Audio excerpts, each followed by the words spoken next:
নমস্কাৰ এই মুহূৰ্ত দিব লাইছো আন এক গুৰুত্বপূৰ্ণ খবৰ আৰু ষ্টুডিঅ'ত মই জুপাউলি দুদিন পূৰ্বে বাতিল কৰা হৈছে সিবিএসইৰ অন্তৰ্গত দশম শ্ৰেণীৰ পৰীক্ষা আৰু ইয়াৰ পিছতে এক প্ৰকাৰ অনিশ্চয়তাত ভুগিছিল এই বৰ্ষত HSLC পৰীক্ষাত অৱতীৰ্ণ হ'বলগীয়া ছাত্ৰ-ছাত্ৰীসকল আৰু ছাত্ৰ-ছাত্ৰীৰ ভৱিষ্যতক লৈ এক প্ৰকাৰ চিন্তিত হৈ পৰিছিল শিক্ষাৰ্থীৰ অভিভাৱক কিন্তু শেহতীয়াকৈ সেবাই এক নতুন নিৰ্দেশনা জাৰি কৰিছে ক্ষমা কৰিব HSLC পৰীক্ষাক লৈ এক নতুন নিৰ্দেশনা জাৰি কৰিছে সেবাৰ এই নতুন নিৰ্দেশনাত উল্লেখ কৰা হৈছে সম্পূৰ্ণ নতুন পদ্ধতিৰে এইবাৰ HSLC পৰীক্ষা অনুষ্ঠিত কৰা হ'ব আমি জনাইছো এই মুহূৰ্তৰ সেই গুৰুত্বপূৰ্ণ খবৰটো যেহেতুকে দুদিন পূৰ্বে বাতিল কৰা হৈছে সিবিএসইৰ অন্তৰ্গত দশম শ্ৰেণীৰ পৰীক্ষা আৰু শেহতীয়াকৈ উল্লেখ কৰা হৈছে সেবাৰ তৰফৰ পৰা নতুন পদ্ধতিত অনুষ্ঠিত কৰা হ'ব এইবাৰৰ হাইস্কুল শিক্ষান্ত পৰীক্ষা আৰু কোভিডৰ বাবে পৰীক্ষা প্লেন্টৰ ক্ষেত্ৰত সেবাই জাৰি কৰিছে সম্পূৰ্ণ নতুন নিৰ্দেশনা এছ-প্লেন পদ্ধতিৰ জৰিয়তে শিক্ষাৰ্থীসকলে এইবাৰ বহিব লাগিব পৰীক্ষা কেন্দ্ৰত আৰু এই পদ্ধতি অনুসৰি প্ৰথম বেঞ্চত এজন শিক্ষাৰ্থী আৰু দ্বিতীয় বেঞ্চত দুগৰাকী শিক্ষাৰ্থী বহিব লাগিব আৰু সম্পূৰ্ণ শ্ৰেণী কোঠাত এই ব্যৱস্থা কৰা হ'ব আৰু প্ৰতিটো কেন্দ্ৰৰ দায়িত্বত থকা শিক্ষক নিৰীক্ষকে কোভিড ভ্যাকচিন লোৱাটো হ'ব বাধ্যতামূলক প্ৰতিটো পৰীক্ষা কেন্দ্ৰলৈ মাস্ক আৰু স্যানিটাইজাৰৰ বাবে চৰকাৰৰ ঘৰৰ পৰা প্ৰেৰণ কৰা হ'ব ধন সৰকাৰি কোখৰ পৰা ধন প্ৰেৰণ কৰা হ'ব প্ৰতিটো পৰীক্ষা কেন্দ্ৰলৈ আমি জনাইছো এই মুহূৰ্তৰ সেই গুৰুত্বপূৰ্ণ খবৰ কিয়নো দুদিন পূৰ্বে বাতিল কৰা হৈছে সিবিএসইৰ অন্তৰ্গত দশম শ্ৰেণীৰ পৰীক্ষা ইয়াৰ পিছতে এক প্ৰকাৰ অনিশ্চয়তাত ভুগিছিল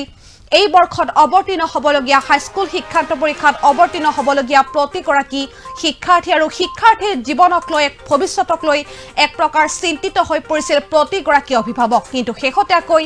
সেবাই এক নতুন নিৰ্দেশনা জাৰি কৰিছে আৰু উল্লেখ কৰিছে যে এই বৰ্ষত হাইস্কুল শিক্ষান্ত পৰীক্ষা অনুষ্ঠিত কৰা হ'ব কিন্তু সম্পূৰ্ণ নতুন পদ্ধতিত অনুষ্ঠিত কৰা হ'ব এই বৰ্ষৰ হাইস্কুল শিক্ষান্ত পৰীক্ষা যেহেতুকে মহামাৰী কোভিডে পুনৰ ভয়ংকৰ ৰূপ ধাৰণ কৰিছে দেশৰ লগতে অসমতো বহু কেইজন লোক আক্ৰান্ত হৈছে মহামাৰী কৰোনাত আৰু শেহতীয়াকৈ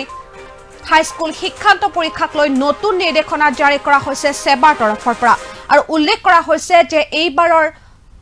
পৰীক্ষাৰ কিছু নীতি নিয়মৰ ক্ষেত্ৰত হাল সলনি কৰিছে সেবাই এইবাৰ এছ-প্লেন পদ্ধতিৰ জৰিয়তে পৰীক্ষাৰ্থীসকলে বহিব লাগিব পৰীক্ষা কেন্দ্ৰত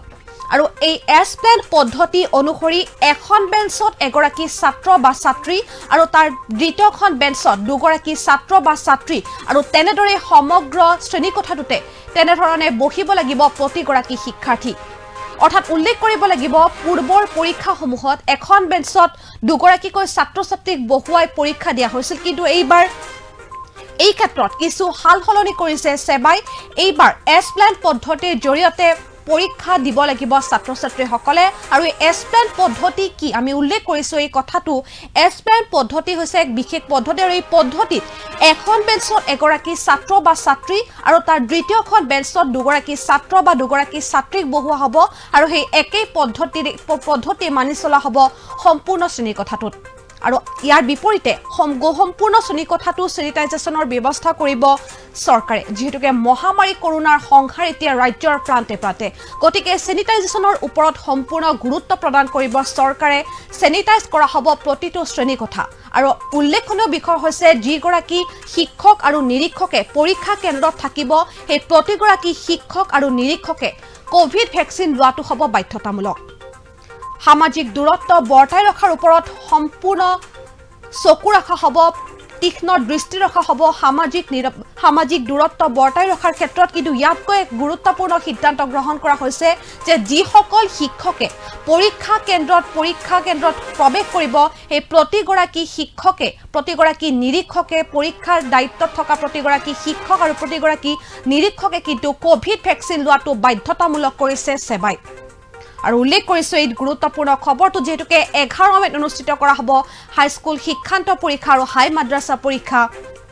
আৰু শেহতীয়াকৈ সেবাই এক গুৰুত্বপূৰ্ণ নিৰ্দেশনা জাৰি কৰিছে আৰু কোৱা হৈছে যে সম্পূৰ্ণ নতুন পদ্ধতিত এইবাৰ হাইস্কুল শিক্ষান্ত পৰীক্ষা অনুষ্ঠিত কৰা হ'ব আৰু এছ প্লেন পদ্ধতি ব্যৱহাৰ কৰা হ'ব সিট প্লেনৰ ক্ষেত্ৰত ছাত্ৰ ছাত্ৰীসকলে কি পদ্ধতিত পৰীক্ষাত অৱতীৰ্ণ হ'ব কি পদ্ধতি শ্ৰেণী কোঠাত তেওঁলোকে বহিব এই ক্ষেত্ৰত এক নতুন নিৰ্দেশনা জাৰি কৰা হৈছে এক নতুন পদ্ধতি ব্যৱহাৰ কৰিব সেবাই আৰু এছ প্লেন পদ্ধতিৰ জৰিয়তে এই বৰ্ষত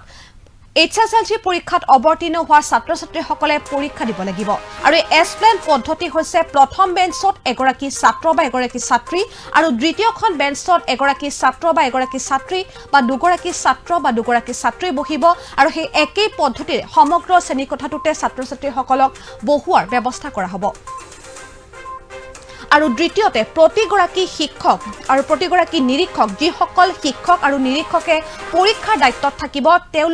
তেওঁলোকে কোভিড ভেকচিন গ্ৰহণ কৰাটো বাধ্যতামূলক কৰিছে সেবাই আৰু প্ৰতিটো পৰীক্ষা কেন্দ্ৰ সেনিটাইজ কৰাৰ ক্ষেত্ৰত বিশেষ গুৰুত্ব প্ৰদান কৰিব স্বাস্থ্য বিভাগ আৰু শিক্ষা বিভাগে এই ক্ষেত্ৰত যথেষ্ট গুৰুত্ব প্ৰদান কৰিব আৰু উল্লেখ কৰা হৈছে যে চৰকাৰী কোষৰ পৰা ধন প্ৰদান কৰা হ'ব প্ৰতিটো পৰীক্ষা কেন্দ্ৰত মাস্ক আৰু স্যানিটাইজেশনৰ বাবে স্যানিটাইজাৰ প্ৰয়োগ কৰা আৰু মাস্ক ব্যৱহাৰ কৰাৰ ক্ষেত্ৰত চৰকাৰে নিজাববীয়াকৈ ধন প্ৰেৰণ কৰিব প্ৰতিটো পৰীক্ষা কেন্দ্ৰৰ বাবে আমি উল্লেখ কৰিছো এই গুৰুত্বপূৰ্ণ খবৰটো যেহেতুকে দুদিন পূৰ্বে বাতিল কৰা হৈছিল CBSEৰ অন্তৰ্গত 10ম শ্ৰেণীৰ পৰীক্ষা আৰু ইয়াৰ পিছতে এক প্ৰকাৰ শিক্ষাৰ্থীৰ ভৱিষ্যতক লৈ চিন্তিত হৈ পৰিছিল অভিভাৱক কিন্তু শেহতীয়াকৈ সেবাই এক গুৰুত্বপূৰ্ণ নিৰ্দেশনা জাৰি কৰা হৈছে আৰু কোৱা হৈছে যে অনুষ্ঠিত কৰা হ'ব HSLC পৰীক্ষা বাতিল কৰা নহয় HSLC পৰীক্ষা কিন্তু HSLC পৰীক্ষা অনুষ্ঠিত কৰাৰ ক্ষেত্ৰত কেতবোৰ নতুন নিয়ম পালন কৰিব সেবাই আৰু ইয়াৰ ভিতৰত এই নতুন নিয়মসমূহৰ ভিতৰত উল্লেখনীয় নিয়ম হ'ব সিট প্লেন আৰু সিট প্লেনৰ ক্ষেত্ৰত কেতবোৰ নতুন নিয়মৰ ব্যৱস্থা কৰিছে সেবাই এছ প্লেন পদ্ধতিৰ জৰিয়তে সেবাই নতুন সিট প্লেনৰ ব্যৱস্থা কৰিছে শিক্ষাৰ্থীসকলৰ বাবে যাতে সামাজিক দূৰত্ব বৰ্তাই ৰাখে ইয়াৰ বাবে এক নতুন সিট প্লেনৰ ব্যৱস্থা কৰিছে সেবাই